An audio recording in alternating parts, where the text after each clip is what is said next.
중 반도체 자립 속도전 생산 라인당 3천억 원 보조금. 미국 대중제재 발표하자 선전시 반도체 산업 발전 계획안 공개. 미국이 첨단 반도체와 관련 장비의 중국 수출을 사실상 전면 금지하는 수출 통제 조치를 잇따라 발표하자 중국이 반도체 자립을 위한 속도전에 돌입했다.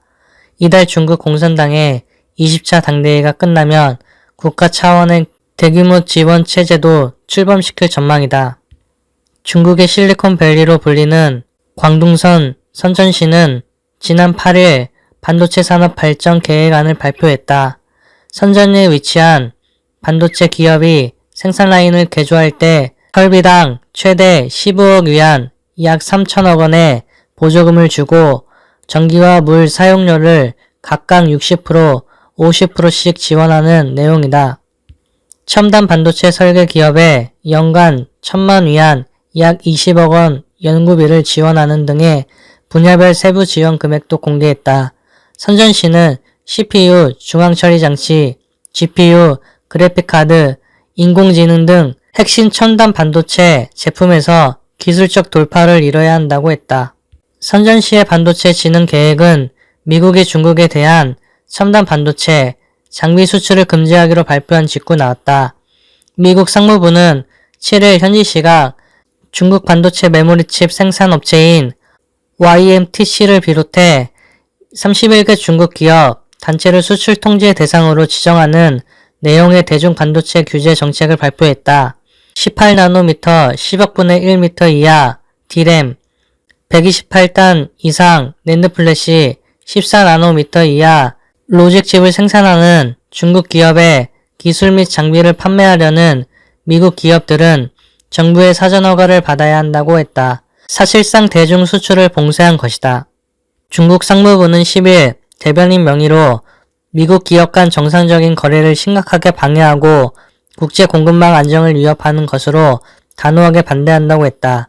대만 중앙통신사는 중국 반도체 기업은 28나노미터 수준의 구형 공정이 대부분이고 중국 1위 파운드리 반도체 위탁 생산 기업인 SMIC의 14나노미터 공정도 실험 단계라 당장 중국 반도체 생산에 치명적 영향은 없겠지만 선진 기술 도입에 차질이 빚어질 것이라고 했다.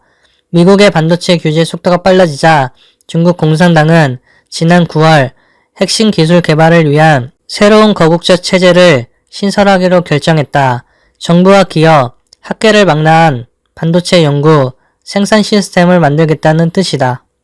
중국은 그간 반도체 대외의 이존을 목졸림이라고 부르며 국산화를 추진해왔다. 국가 반도체 산업 투자펀드를 조성하고 반도체 기업에 대해 법인세를 면제해준 것이 대표적이다. 하지만 반도체 붐에 따라 지방 정부들이 앞다퉈 투자했던 프로젝트들이 좌초하면서 중국 반도체 자립에 대해 부정적인 의견이 커졌다. 인재 부족도 지적됐다. 그간 중국 반도체 산업은 미국, 대만 출신 등 시장파와 학계 출신인 학원파가 이끌어왔는데 미국, 대만과 갈등이 심해지면서 해외로부터 인재 영입, 투자 유치가 쉽지 않은 상황인데다가 학원파 역시 변하는 시장에 적응하지 못한다는 평가도 있다. 최근 국제 반도체 경기가 하락 추세여서 투자 유치가 쉽지 않다는 점도 악재다. 첨단 반도체 분야에서 획기적인 돌파를 이루기 어려운 상황에서 중국이 참호전을 벌일 것이라는 전망도 나온다. 세계 최대 반도체 소비 시장이라는 자국의 이점을 이용해 빅데이터, 인공지능 기술을 시장화하고 여기서 발생한 반도체 수요로 설비와 기술에 투자하는 선순환을 통해 자립을 추진할 것이라는 예상이다. 상대적으로 구형 반도체라도 자체 생산할 수 있는 산업 생태계를 구축하는 데 더 효과적이라는 의견도 켜지고 있다. 이희옥 성균관대 교수는 최근 언론 기고에서 중국은 미국이 제재할 가능성이 있는 부품과 소재를 곤란해 반도체 종공종에서 차단하는 공급망 정화 작업을 전개하는 한편 이를 대체하는 플랜 B도 준비하고 있다고 했다. 중국 중신증권은 11일 미국 제재는 중국 기업의 시장 점유율 확대로 이어지고 반도체 국산화의 중요성을 인식시키는 계기가 될 것이라고 했다. 막대한 자금력을 앞세워 미국 이외의 국가들의 반도체 인재와 기술을 흡수하려는 시도도 계속될 것으로 보인다. 중국 금융당국은 최근 삼성전자, SK하이닉스 등 한국 반도체 기업체에 투자할 수 있는 상장지수펀드 ETF를 승인했다. 최근 지방 도시에 세워진 반도체 공장들에는 한국 인력 수백 명이 근무하고 있는 것으로 알려졌다. 평생 차 기름값 깎아달라 파업 나선 기아 노조. 기아 노조가 역대 최고 수준의 임금 인상안을 제시받고도 13일부터 파업에 돌입하겠다고 11일 밝혔다.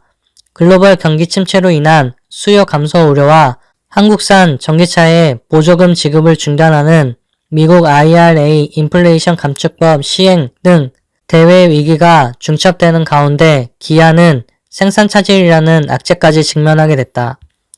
기아 노조는 이날 오후 중앙쟁의 대책위를 열어 13일 2시간, 14일 4시간 파업을 진행하기로 결정했다. 70여 명의 참석자 대의원 전원이 파업에 찬성표를 던진 결과다.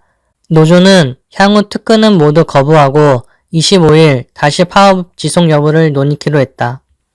이번 파업 원인은 평생 사원증으로 불리는 기아의 퇴직자 할인에 대한 노사 입장차다. 기아는 25년 이상 근무한 퇴직자에게 2년 주기로 신차를 30% 싸게 할 수 있는 혜택을 평생 제공하고 있다.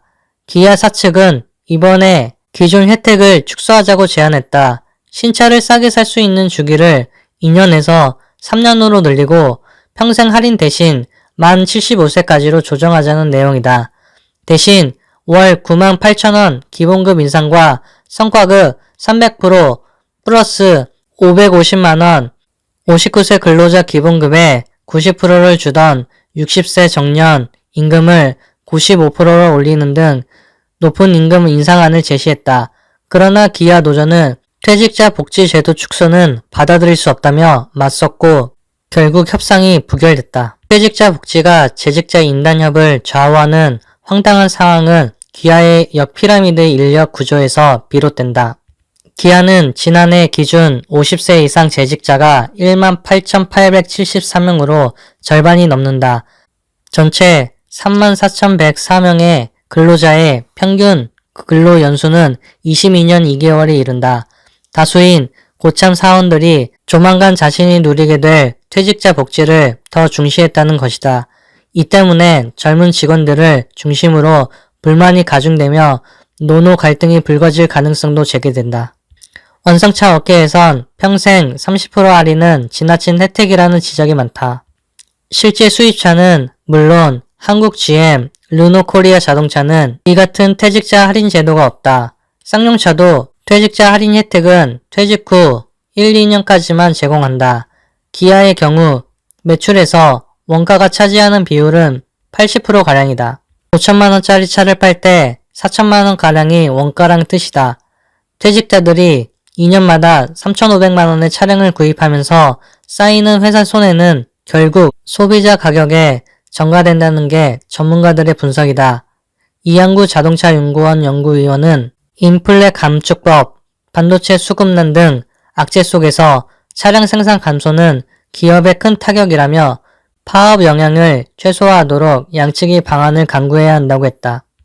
미 반도체 장비업체 KLA, 중국 내 반도체 기업 납품 중단 통보, 대중 반도체 수출 통제 본격화, 18나노 이하 디램, 128단 이상 낸드 등 중에 생산 공장 두면 미 심사 거쳐야 산업부 예의 절차로 안전 공급 불구, 미중 갈등 확정된 한 기업 타격 전망, 미국의 주요 반도체 장비업체인 KLA가 12일 현지 시간부터 SK하이닉스 000660을 포함해 중국에 기반을 둔 고객사의 납품을 중단한다는 보도가 나왔다.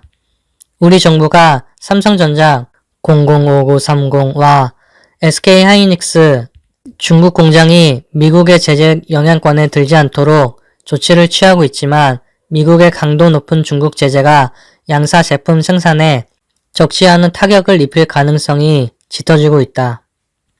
11일 로이터 통신은 소식통을 인용해 KLA가 중국 기반 고객사에 제품과 서비스 제공을 중단하겠다는 방침을 통보했다고 보도했다.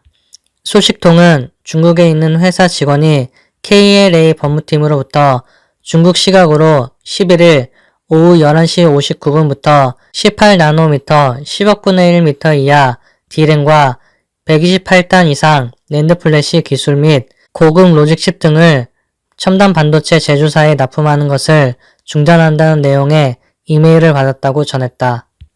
이 소식통은 인텔과 세계 2의 메모리 반도체 제조사인 SK하이닉스가 소유한 중국 반도체 공장에도 장비 공급이 중단될 것이라고 설명했다.